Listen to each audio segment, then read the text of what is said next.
Hi, everybody. I'm Ross Merriam, I'm Todd Anderson. and you're watching Versus Live by StarCityGames.com. And we are back here after a weekend of playing Modern, or casting Modern in your case. Oh, yeah. I casted it so hard I can barely talk, so I'm going to let Ross do most of the heavy lifting as far as the entertainment is concerned today, but I'll do my best. Yeah, we are now in full Ravnica Allegiance mode. We have the entire set revealed. We've got a week off from major tournaments with the pre-release coming up this weekend, and then we have an open in Indianapolis. Yeah. Speaking of the pre-release, we actually have a bunch of sweet play mats that we're going to be giving away here at the Star City Games Home Center. If you want to make your way up here, it's a Simeon tour guide. We don't have an image of it, but it's really cool. Trust me. Maybe Robert can find one while I'm talking about it. But they're also going to be giving away at participating. I want to say friendly stores to StarCityGames.com. Basically, we work in partnership with other LGSs. You can ask your local LGS if they have that partnership, and maybe you'll get that Simeon tour guide playmat as well. Is a local LGS kind of like a PIN number? What? The L oh, yes. Yeah. Local game store is LGS. Yeah, okay. No, I'm stupid. Leave me alone. Like I said, man, I don't feel very good. I'm just trying to be a company man. Okay? No worries. So we are now fully concentrated on this. We've got 2 weeks to prepare for Indianapolis. Yep. We have really... it's time to start working on fully fleshed out decks. We got 6 sweet ones today. Yes. I have to hazard a guess that one of yours, at least one, I'll say, contains Wilderness Reclamation. Okay, full disclosure, I actually just wanted to play 3 different Wilderness Reclamation decks, but Cedric said no. That's not true. I didn't ask. I just assumed he would say no. Because me and Cedric, we're like the sun. And yeah, but the last one I'll be playing today will be an updated version of Temur Reclamation, where I'm just trying out some new things. We're not as gimmicky as the one from last Thursday, where I was playing Primal Amulet. We're just more like a Temur control spell, like heavily instant spell-based deck. We got some Niv Mizzets in there and a bunch of stuff. It should be pretty sweet. That's the one I'm looking forward to the most, but your deck in the first video is the one that I want you to talk about the most, because when I saw it for the first time, I was... Yeah. So this is an updated version of a deck that Todd played, I think, last week. Yeah, which was it was a play on one of Ari Lax's decks from his article. Very Goblin-esque aristocrat type style thing where you use Skirk Prospector, Goblin. I want to say Goblin Dark Dwellers, but that's not it. It's like the 2-mana Goblin Instigator you're talking about? No, doesn't matter. The one that could spend one of Dark Dweller Oracle. Dark Dweller Oracle. There it is. It was like sacrifice type stuff like that, but it also played Midnight Reaper. It had Gruesome Menagerie, but this was before we had access to the whole set. Now, there's a new card in your deck. Once I saw it, it came out the day after we filmed the video, and I was so mad because it's so perfect for the strategy. Yes, this is a Priest of the Forgotten Gods, one of the more powerful sacrifice outlets, and a much better secondary sacrifice outlet to Skirk Prospector than Dark Dweller Oracle. It's a card that not only generates a lot of value and works really well with things like Legion Warboss, which I have 4 copies of, right, with Goblin Instigator that I mentioned earlier, but also works really well with Gruesome Menagerie because it gives you the double black to cast it. It really helps fix your mana. I know you played Goblin Chain Whirler in your list, and that made the mana pretty wonky. You had to play a lot of Rakdos Guild Gates, and you still didn't really have enough black sources. Now I think the mana is a lot better with the Legion Warboss, and Warboss is a very powerful card in the deck anyway. Yeah, I agree completely. I think it, alongside Judith, even though the tokens don't trigger Judith's secondary ability, the first ability of just give all your creatures +1/+0 is a really big deal. And on top of that, if your opponent ever casts something like a Fiery Cannonade or Kaya's Wrath or anything like that, you still have like the original version of the Goblin Instigator, Skirk Prospectors lying around, Fanatical Firebrands. You have a lot of non-token based creatures that you still get to throw like 3 to 5 points at the dome, including when Judith herself dies. Yes, so Judith definitely it's a nice card in this deck because it bridges the gap of both plans. Yeah. So, like most Goblin decks, you can get very aggressive here. We have Fanatical Firebrand Prospector, so 8 1-drops, a fairly low curve, and Legion Warboss is a very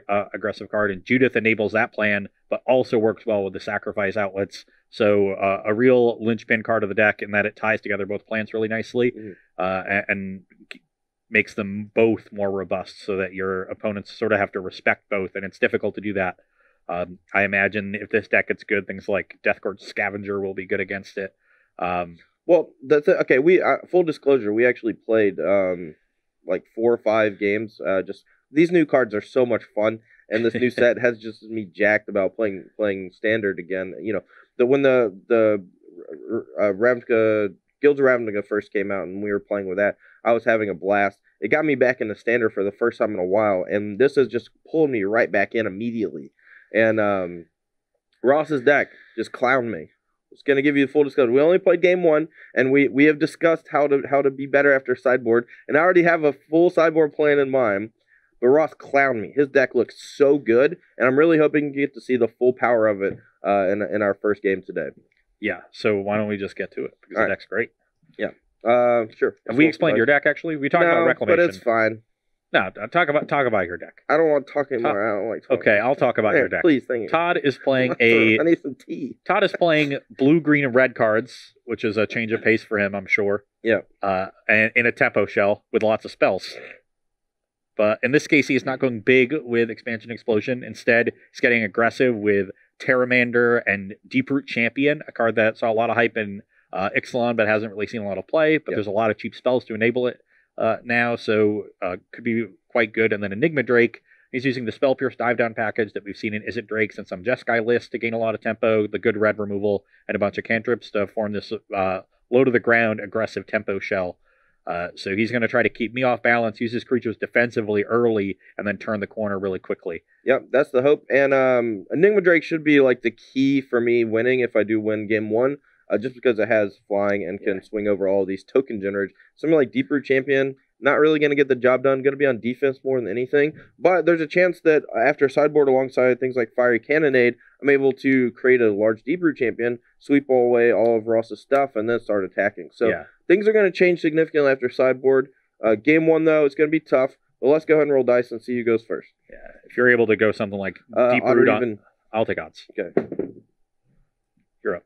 If you're able to like Deeproot Champion plus Shock or Opt on 3 into Cannonade on 4, making it a 3/3, that should be a pretty good swing and let you start attacking. Also would like to say we had 2 Twitch Prime subs. Oh, thank you. Hail Me 786 and Sean Now. All right, thanks everybody for the support. That's Director Rob over there in the chair. So you can send him your questions. Make sure to tag at SCG Tour in the chat, and he will ship the best ones over to us. All right, we don't have green in our opener for this Deeproot Champion, but we have some interaction and card draw, so I'm going to keep. I have a slowish hand, but it's a pretty powerful one, so I'll keep. All right, I don't know if there's that many things on turn 1 that I want to shock, and the 2 damage might matter here, so I'm just going to play the Stevens tapped. Okay, well, nothing you need to shock. Mountain go. Good news. All right, we want to play Enigma Drake on 3, so we're just going to go ahead and chart a course. And since we know the matchup, we might actually just pitch this Deeproot Champion to the chart course, since I basically want all of these other cards. Yeah, pitching cards you can't cast is usually a good idea. Okay. Ross, why Pumpkins wants to know, why Wily Goblin? What are the treasures for? So the treasures help you fix your mana again. They help accelerate you to your 5-drops. Yep. It's a Goblin for Skirk Prospector and Siege Gang Commander, yep. and is an easy card to sacrifice to things like Priest of the Forgotten Gods, which so I'm casting right now. I think the biggest draw for Wily Goblin, for me, Wily Goblin is not a card we've seen take a lot of play in the last year or whatever, a year and change it's been legal, right? Sure. And the reason why is because the 1/1 body was never that relevant. And when you play a card like Wily Goblin, you need to be able to turn that body into something useful. The same can be said, we really haven't seen a lot of Goblin Instigators or Skirk Prospector for that matter. But then when you get all the right tools that kind of surround it, the Wily Goblin's body becomes fodder for Priest of the Forgotten God. It becomes fodder for Siege Gang Commander. And then you also get a deck where you're pretty heavy on red and you have this light-ish splash of black, one of which is a double black card. And then the treasure actually becomes like a way for you to cast this, not only this double black card a turn earlier, but also just color fixing for that double black card. It's so good in the deck. Yeah, just a very nice role player here. Does it? All right, so here I can be greedy AF and play Enigma Drake and then hope he doesn't have 2 creatures next turn, or I'm going to Lava Coil. That seems a little bit better. Well, I guess I could shock here. I don't have to shock. Just go play Hinterland Harbor and say go.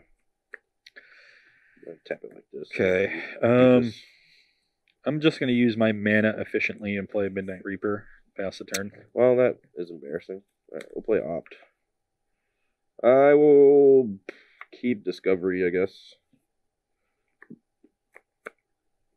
Let's go to 18. First Blood.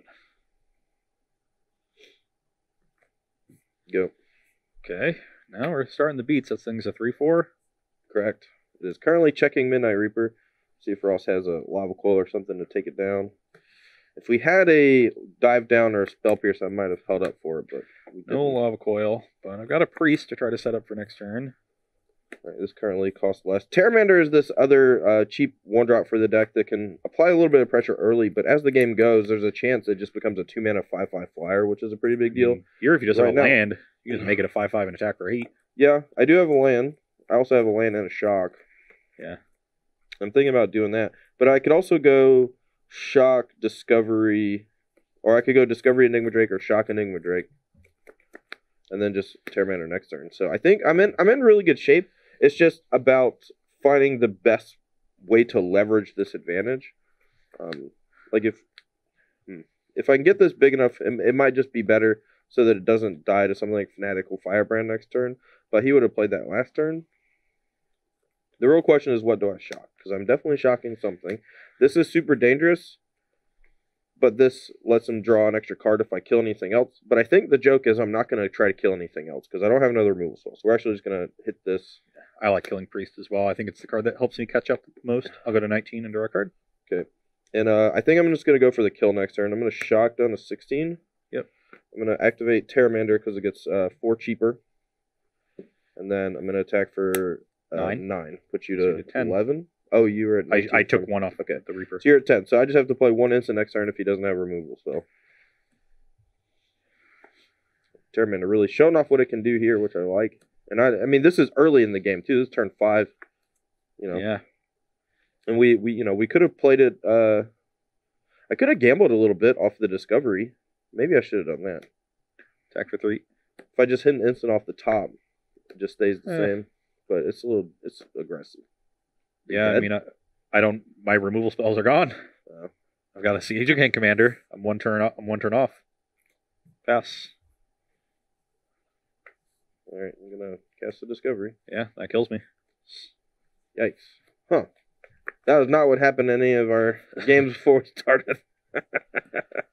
Well, I guess that really just showing off the strength of Enigma Drake there. I did draw 2 removal spells, but when we were just playing some fun games, I was usually only drawing like 1. And if I had not had the second removal spell there for the I think I win pretty easily. The second Priest of the Forgotten God, that would have been pretty gross. That was a quick game. Let's field some questions. Sure. Before we get to sideboarding. You got any? Scooter has one for you, Todd. What do you think about Terramander in older formats? I think it's gonna shine in a format with Thoughtscour. As long as you're not delving and you keep your graveyard big. It might pair well with something like Bedlam Reveler, but I mean, honestly, it might go good in the thing in the ice deck. There's definitely been talks about it as in like the Swiftspear spot as an early creature, but so I really don't. Well, okay. First of all, it doesn't work well with Thing in the Ice, but it's not that bad with Thing in the Ice because it's cheap. Something like Young Pyromancer gained this value by going wide, and we've seen a couple of people play Young Pyromancer. Pyromancer Ascension is the card that I've seen other people start playing that gives you the ability to grind through opponents. Neither of those really apply pressure in the same way that things like Arclight Phoenix and Thing in the Ice can apply pressure. I think Terramander does that very well. Being able to play it on turn 3 or so, and then pump it up with Adapt on turn 4 seems very easy.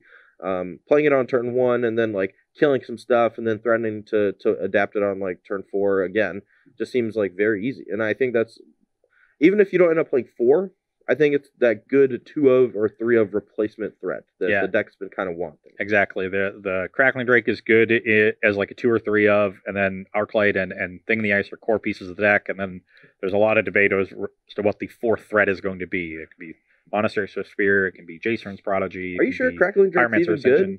I've never really liked it. I don't know. It's so big. It is big. So it's Terramander for 2 mana. Yeah, sometimes you don't have a million spells, but I guess then Crackling Drake isn't that big. But right. Crackling Drake drawing a card in the attrition matchups is really important, though. I mean, that is certainly fair. And the grindy matchups, I saw there was a couple games when I was casting this past weekend where the Crackling Drake drawing a card was like the deciding factor in just keeping the juice flowing. Yeah, you like have games where you bring back a Phoenix early and then you have to use a removal on that. You play Drake and they use removal on that. And the Drake refuels you to bring back the Phoenixes. Yep. And keep going. But back to Terramander, it's just it's definitely a card that has a shot in the older formats, and I'll try it in Izzet Phoenix and Modern, and we'll see how it goes. I mean, it just seems busted with Thought Scour in general. Yeah. You know. And I'm playing 4 Thought Scours. Yeah. All right, hit me up. Ignail619 wants to know, how do you feel, I guess this is more for Ross based on your article today, how do you feel Orzhov will fare against the Simic or Golgari decks? Well, I don't really know what the Simic decks are going to look like. There's a lot of different ways to... I mean, I guess maybe I want to say Growing Rights of Illamoc was the name? Yeah. Yes. The Growing Rights of Illamoc version that plays like Jade Lights and stuff. Just assume that they're talking about that. Yeah. I don't know if this is in response to my article, but I wrote all about Orzhov today. That's on StarCityGames.com now. And there's a bunch of different ways to take Orzhov. So I have a list that is sacrifice-based with Priest of the Forgotten Gods and Gruesome Menagerie, kind of like this deck. That seems sweet. But with the Afterlife creatures and Ajani's. And I have a more controlling deck with 4 mana Kaya's Wrath. That's going to be good against creature decks and Golgari decks, I think. And then the aggressive list, with like Histories and Legions Landings and things, which is more of a bigger white, like Boros aggro deck, bigger white weenie deck that's more resilient to removal. That deck would require a very specific metagame. I think it's better at attacking into Simic and Golgari decks, which are going to be heavily... generally rely on their creatures to block to play defense early. Mm-hmm. Things like Pitiless, Pontiff, and Afterlife creatures either let you fly over or attack in with impunity. You also have like natural insulation from Finality, which is one of their better cards against like the token go wide strats.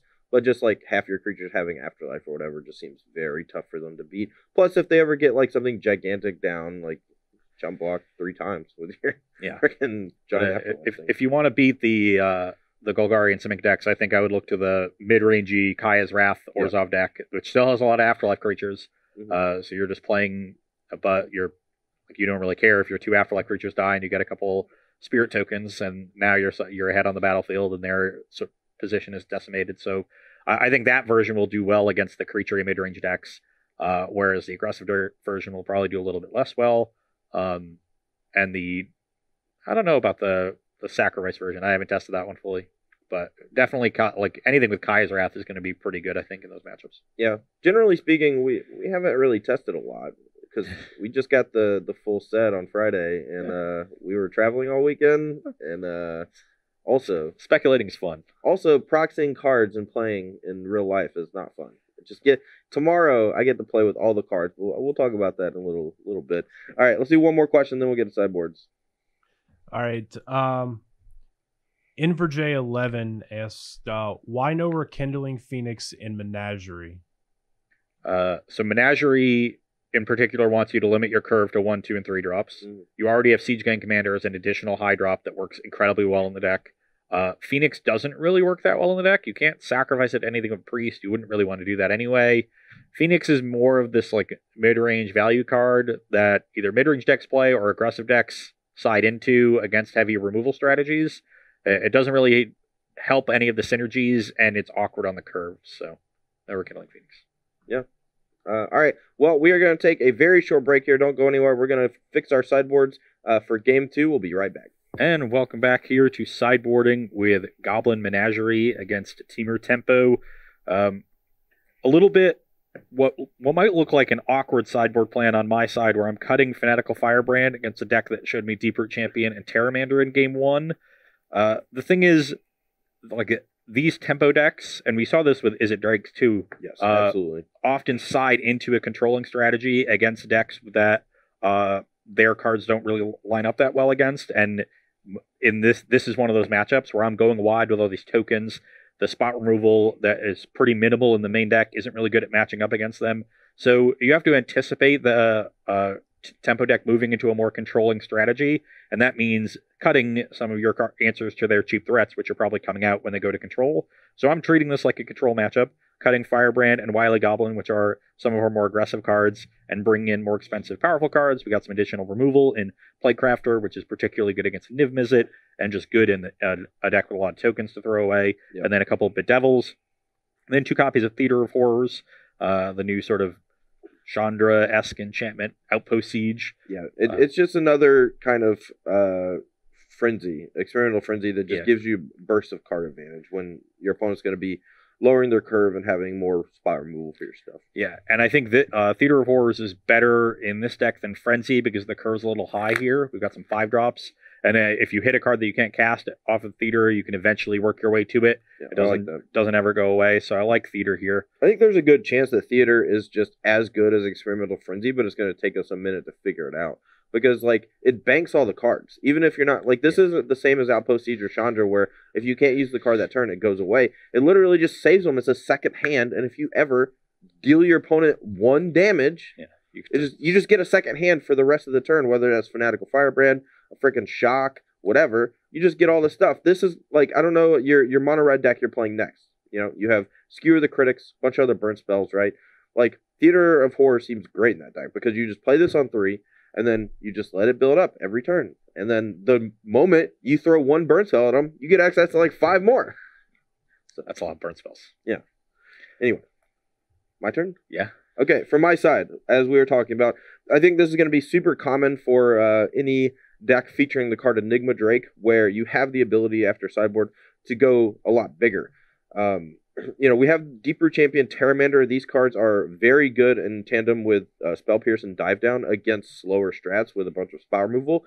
Ross's deck is not that, though, and I think that if you're going to be playing against a deck, like, let's say, Mono White Aggro, or your deck, where you're just spraying the board and you go super wide, my Deep Root Champions, Terramanders, Enigma Drakes don't block well. We need Fiery Cannonade, and we're doing that alongside this more controlling game plan of Treasure Map, so that I'm able to fix my draws a little better, and then on turn 5 we get to transform map, cast Niv Mizzet with 1 mana up, and that can be a Shock or a Dive Down or what have you. We're cutting our Spell Pierces. There's just not enough targets in this matchup. We're trimming 2 of the Dive Downs because we've already seen Priests of the Forgotten Gods, and we have expect Playcrafter out of a deck like this. Absolutely. It's just so synergistic with all your stuff, and at the very least, if it's not main deck, it should be in the sideboard. And then we're going to bring in just like tons of interaction with Lava Coil, Fiery Cannonade, 5-star, Beacon Bolt. And that's our plan. And I really want to see more of Terramander, but this card and Deep Root Champion, they're absolutely going to shine against slower decks. Like your opponent playing the control deck, if your Dive Downs and Spell Pierces are good, these cards are going to make them even better. And if you're not leveraging these creatures, and we can't really do that in this matchup, these cards just become worse. Just shifting plans. Hey, Rob, we got any more questions while we're shuffling? Well, I have one thing to remind you of. Yep. Vipers in the chat reminds you that if you mold a 0 and win a game, you might have those Jazz tickets. Well, we'll see about that. We did forget to do that last week. Jazz are on a bit of a heater right now. They've won 4 in a row. Yeah. Well, who's your guy? Ingles? Joe Ingles. Laura Ingles Wilder? He hit the dagger last night. And Joe then Ingles wilding out? There were some Detroit fans that were talking all game. He hits the dagger right in front of him, turns and jabbers at them, and then blows them a kiss. Love it. Yeah. Love it. Chef's kiss. Perfect. Cody John 992 with a sub for 4 months in a row. Thank you for that. Thanks, dude. And then we had a question for you, Todd, from Travis Hall 456. Todd, have you considered Applied Biomancy? Nope. I don't even know what that card does. It is a green-blue for an instant. Choose one or both. Target creature gets +1/+1 until end of turn. Return target creature to its owner's hand. The card seems awesome. I don't know if it's specifically good in this deck. I do know that the card Simic Charm was very strong and very underplayed. I don't think I would play Simic Charm in this deck, though, so I don't think I would want that card. But it is definitely a consideration. The bounce effect seems quite good, and the alternate ability of being able to pump a thing seems pretty cool. I don't know. Seems really cool. I would love to bounce a Wild Growth Rocker with a Jade Light Ranger trigger on the stack. Sure. Get him. I'd rather just counter it with Quench. Well, sometimes they have lots of mana. Quench. All right, my hand is great unless you go really gross on me. I have another slow hand, but it's again powerful, so we're going to try it. Okay. Start on a Blood Crypt. Your turn. We're expected to be slower post-board, too, so I'm less concerned with that right now. All right. I don't really want to discard much in my hand except for the Beacon Bolt, but the Beacon Bolt might be good. So I can just play Treasure Map here. But, I mean, I can just play Treasure Map and activate it next turn, right? But I take away that option. I take away the option if I don't play it here. Okay. Happy to see Todd tap out there when we have a War Boss. Ooh, that's good. I'll get a Cedric Phillips and mash you to 19. Yeah. And I will pass. It's not great. Now here, I think I'm just going to go Discovery, looking, or maybe I'll go just. I need to find a shock. This sees more cards, I guess. And I missed. Go. Okay, I will play a Judith. Sure. Go to beginning combat. Yep. That's a lot of damage. And attack Mentor onto one of the tokens. So this is normally 5 plus 3 from the Judith is 8. Okay. Brings you to 11. Yep. And I'll play another tapped Blood Crypt. So I need to find Cannonade. This is the cheapest way to dig for that. And I can still... Well, Beacon Bolt doesn't... I mean, I don't have any one-mana things in my hand, so... Good. Opt ain't gonna do it.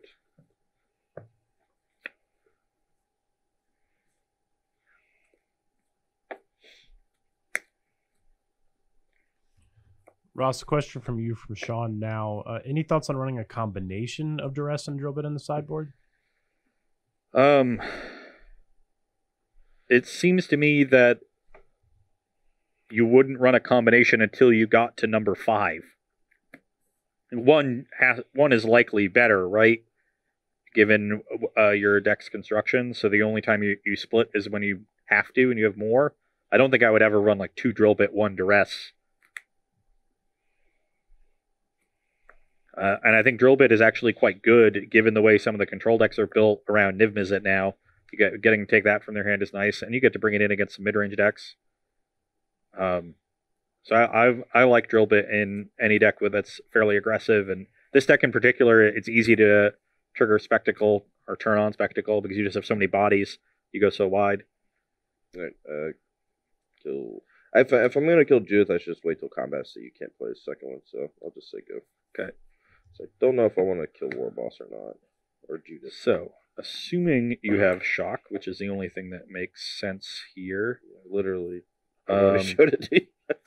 Oof, that actually, well, the card I drew kind of changes my line, I think. So if you shock, let's assume you shock the War Boss. That'll put you to 10, and I have 2, 5, 7 points on the battlefield. If I cast this first, no matter which one I kill, I think I still take 7 down to 3, right? And then if I shock this, I take 1 down to 10. This 2, 4, 5, 6, 7. If I kill this, I go to 10. I take 2, 4, 5. He makes 1 plus opponent. No matter what I shock, I'm going to 3. Which is unfortunate. Okay, I think I just start this with the second War Boss. Okay. Pass priority in the first main. You get it. I'm just going to shock this because it's... Okay, so you take 1 from the Judith, go to 10. I will get 2 goblins. Yeah, I go that to 2. both have haste, and it's 8, right, because of Mentor. So that brings you to 2. Mm-hmm.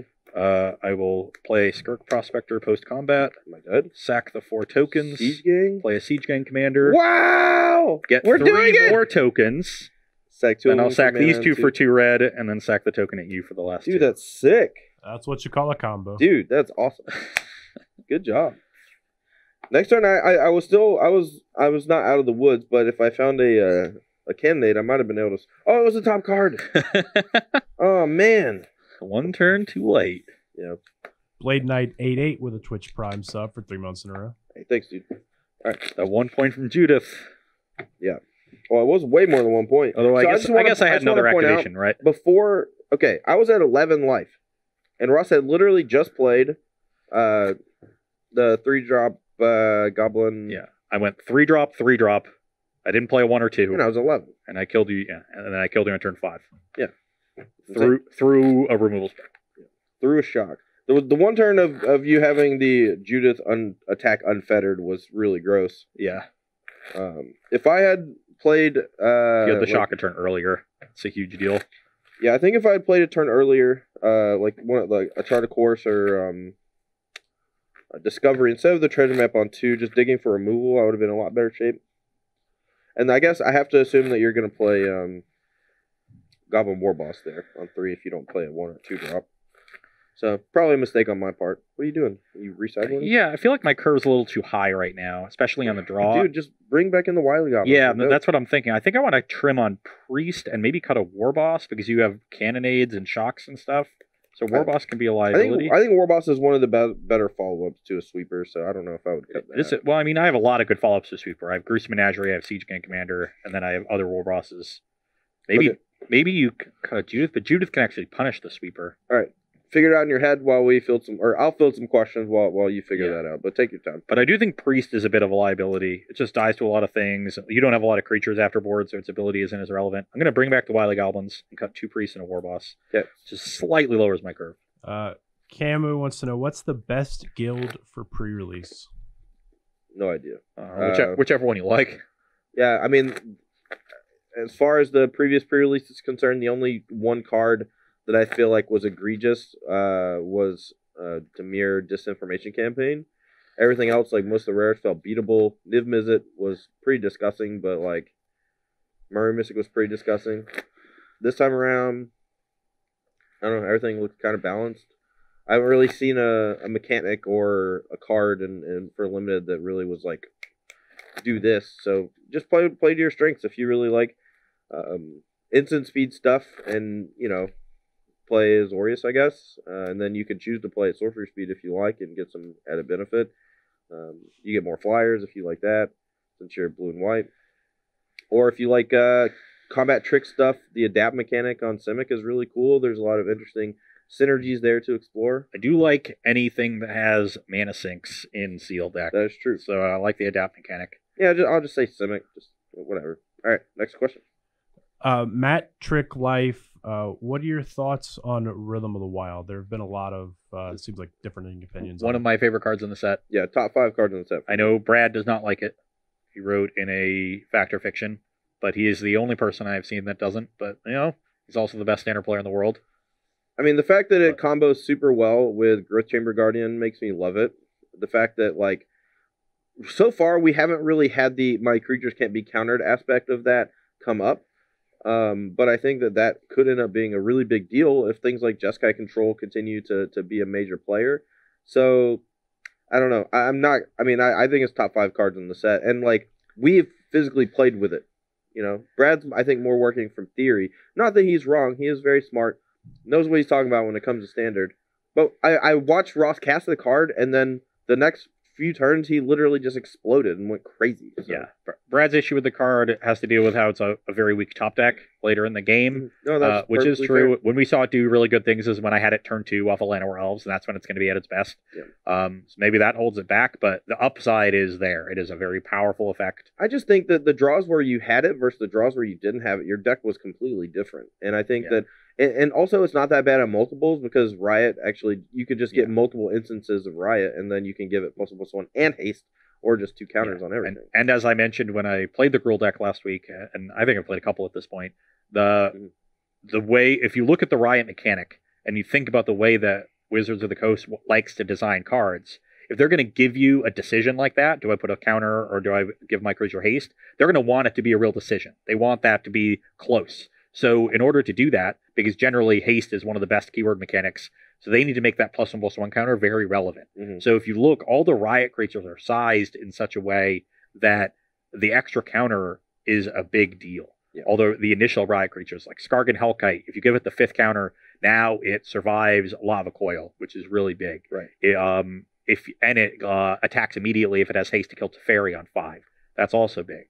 If you give Ravager Worm the extra counter while also giving it haste, it can now fight Niv Mizzet or fight Lyra Dawnbringer.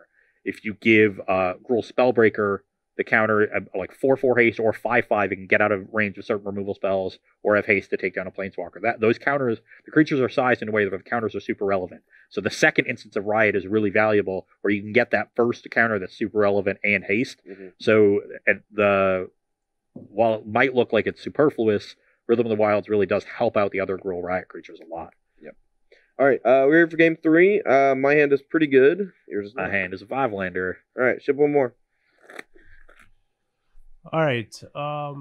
Slayer 66 is Spear Spewer playable in Ragdos Spectacle Enabler. Spear Spewer? It What is that one? 1 red for a defender 0/2.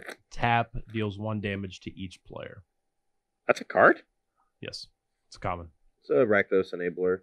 Yeah. It's that's something what creature type is it? Goblin Warrior It's red for an 0/2. Taps to Correct. ping both players. with defender, but yeah. I don't know, man.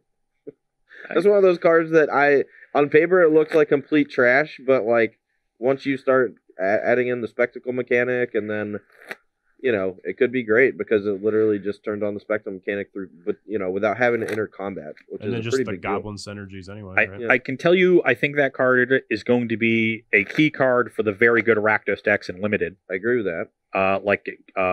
There's a similar card in Magic 2012, red for a 1/1 that tapped to deal 1 damage to target player to turn on the Bloodthirst Gruul, or yeah, whatever. Bloodthirst. So as an 0/2 to does it block anything though? Other Rakdos creatures. Yeah, it doesn't block a whole lot. So if it was an 0/3, I think you could see playing constructed, but at an 0/2, I think it's just a little bit too small to the point where it's basically red for a 1/1 unblockable that doesn't Yeah. die to Chain Whirler. It's not really pushed, which I don't like as far as enablers are concerned. I would much rather just play an efficient attacker, so. Yeah. So I don't think it's a constructed card unless there's like a really low to the ground Goblin aggro deck. Shout out to Viper 12 Skies, our Jazz tickets person with the Twitch Prime sub. Thanks, dude. I think I'm going to bottom this because my hand is already pretty expensive. All right, lead with Breeding Pool untapped. I'm at 18. This is not a great hand. Memorial Pass. Just going to opt here. Another opt. Not ideal. We kind of have some more wheel spinny stuff, so we're going to bottom it. And then another question for you, Ross, from Starcon. What about 10 Street Dodger for the Rakdos deck? All right, I'm going to tell y'all right now, before we get any more of these questions, right? There have been a lot of commons and uncommons that I personally have not had time to look at because I was literally on a plane all day yesterday. 12 hours. I was traveling. I was also you traveling were for 12 on a hours. train, right? I haven't had time. So let's skip the random commons that weren't put up during previous seasons and hyped. What card is this? I will get to that. 1 red for a 1/1 Goblin Rogue Haste. Red mana 10 Street Dodger can't be blocked this turn except by creatures with defender. That's not a playable card, I don't think. You need to put a lot more onto Raging Goblin to make it good. And we have Fanatical Firebrand already. That is not a card I'm impressed with. We went 1/1 on the Discovery. Yep. Yeah, this is not going great for me. I haven't really been able to apply any pressure, although that was a good draw. I'm good at 18 and play War Boss. Yeah, that one does the pressure part. 18 to 19. I'm at 17. Oh, you shocked? Okay. Yeah, shocked. So 17 for Todd, 18 for me. For my shock.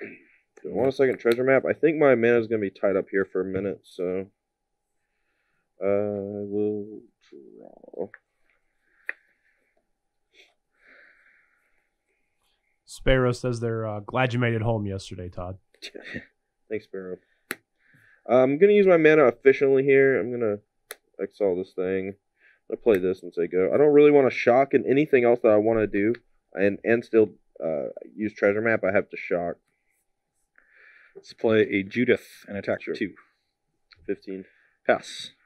Activate map. Bottom.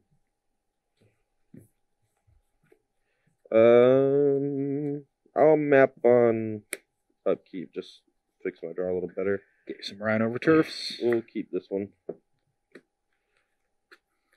And luckily for Ross, I do not have anything super good right now, but that's okay. Your turn. Okay. Well, now we get to start taking advantage of these Plague Crafters we sided in. So let's cast that. I guess, yeah, Todd could use the treasures and kill something in response. This is the same as That's stupid. That's fine. if you had Cannonade, I guess. Can you? I do. I should probably just do it. I take 2. You have to discard a card, but I lose my treasures for this, and that's a pretty big deal. All right, whatever. I'm just gonna let this happen. So I'll sack the token. Yep, I'll attack you for 2. 2 down to 13. 13. Pass. Now I can just. I took 2 damage, but I get to keep all my freaking treasures, and you would have just discarded a land probably or something like that. All right, I'll draw a card. Yep. It's like 1 card now versus 3 cards down the road. 3 cards probably better because the game's not ending anytime soon. Go. Okay. I will start this turn with an attack for 4. Guess even if I killed Judith here in response. Okay, I'm gonna block. I'll dive down this. Or I'll wait till damage, I guess. Block. No effects. Okay. Oh yeah, because it's a 4 plus. Yeah. Okay. Yeah. Dive down. Yeah, like even if you kill the Judith, then I get to deal 1 to the Enigma Drake and still trade. So so now Playcrafter dies, and I'll deal you 1. I'm at 12. You to 12. You have 2 in hand. Yep.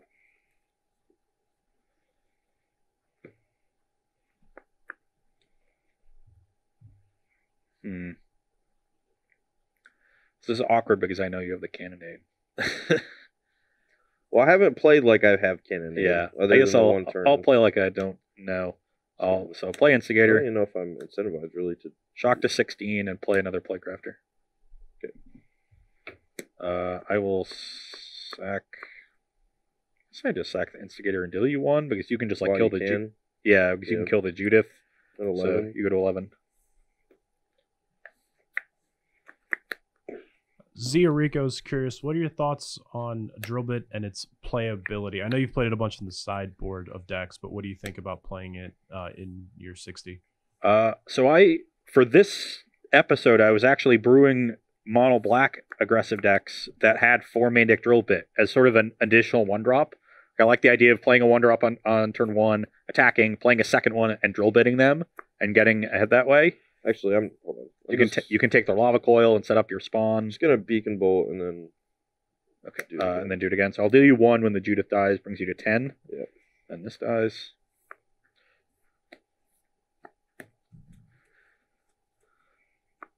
And for anyone curious at home, we all know I have Cannonade. I've kind of shown it. I'm basically just trying to save that as long as possible for the card Siege Gang Commander, because without a Niv Mizzet or anything like that, it's going to be almost impossible to keep it in check. Yeah, and I will continue to play like I don't know.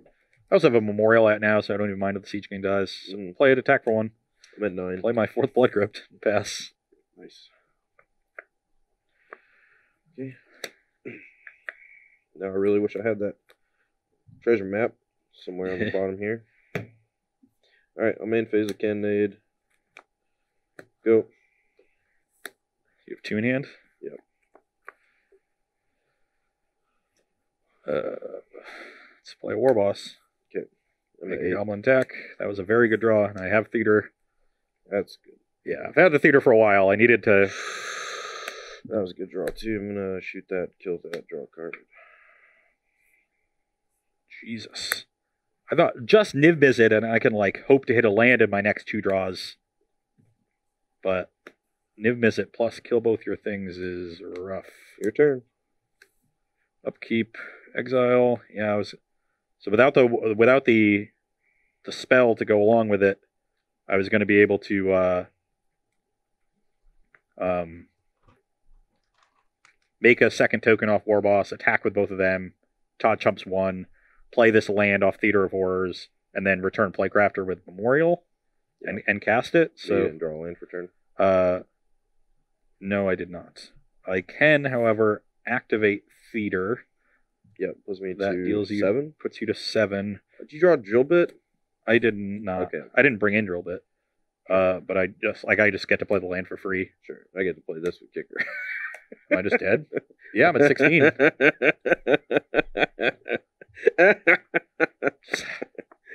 Niv Mizzet into fight with fire? 1 to you, and fight you with fire for 10. draw, and then hit you for 5, so you're dead. 17. It's because, and I drew all my blood crypts. I shocked twice. If I shocked once, you'd be 1 short. That's all she wrote. That was a sweet game. Man, Nibmiz is a powerful effing card. Speaking of that Niv Mizzet, we actually just had a question from Cobb507. What's up? What do you guys think of the Is It Drake's deck going forward?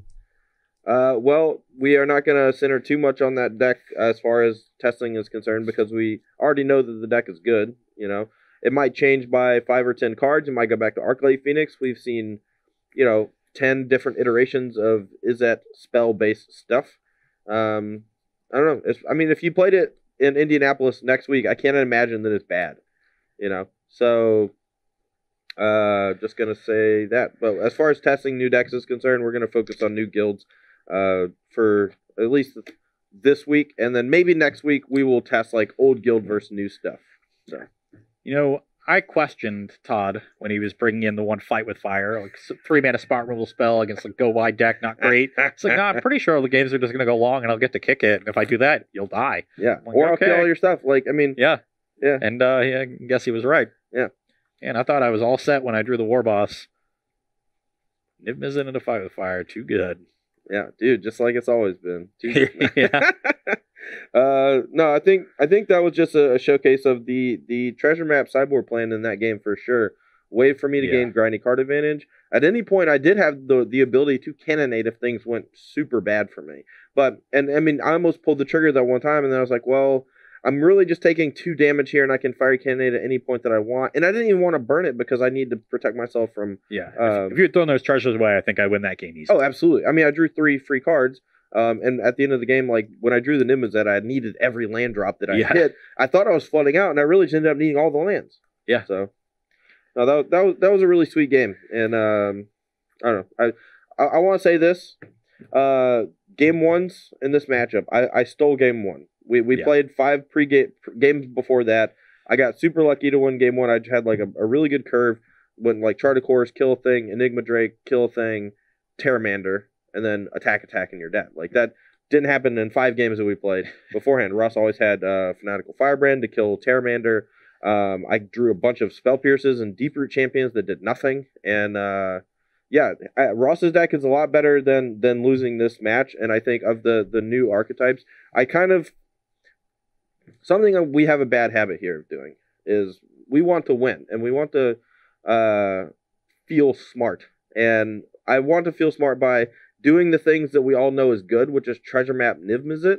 But I also don't want to sugarcoat it and tell y'all that, like, okay, well, this freaking Temur tempo deck using Terramander and Deeproot Champion is the bee's knees, when clearly these cards are not good in this matchup. So I don't want to basically, put a blindfold or bird box you, if you will, and tell you that the Terramanders and Deeproot Champions are good in this matchup, because they're absolutely not. And the reason why these Izzet decks have had so much success in the past 4 months is because they're so flexible and they have so many different ways to change plans. And Niv Mizzet's a huge part of that. Almost every single iteration of Izzet over the last 4 months has had Niv Mizzet in some form or another, either main deck, sideboard, along with some kind of transformational thing, whether it's Search for Scant or Treasure Map.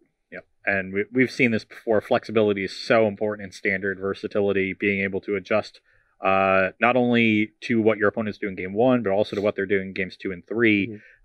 Slow your deck down, speed it up, and the decks that are best able to do that are the ones that are most successful over the long term. And the 2 decks that were most able to do that were Izzet Drakes and Golgari. Yeah, absolutely. And that's why they were the most successful decks. So we are going to take a 10-minute break while we set up the next match, which is going to be Temur Reclamation. Oh, yeah. Against... I thought that was last. No, it's second, right? Temur is third. Temur's third. Okay. I'm always off. That's okay. Right. Simic Merfolk. So we got Merfolk. Burn. Back, and I'm playing a mono-red burn deck. Yes. We got classic burn got guy. some spectacle cards, but a lot of burn spells going upstairs. No, Ross always told me he was a math guy. Now I believe him. Just let's count by 3s. Increments of 3. Okay. All right, we'll be right back with Burn versus Simic Merfolk.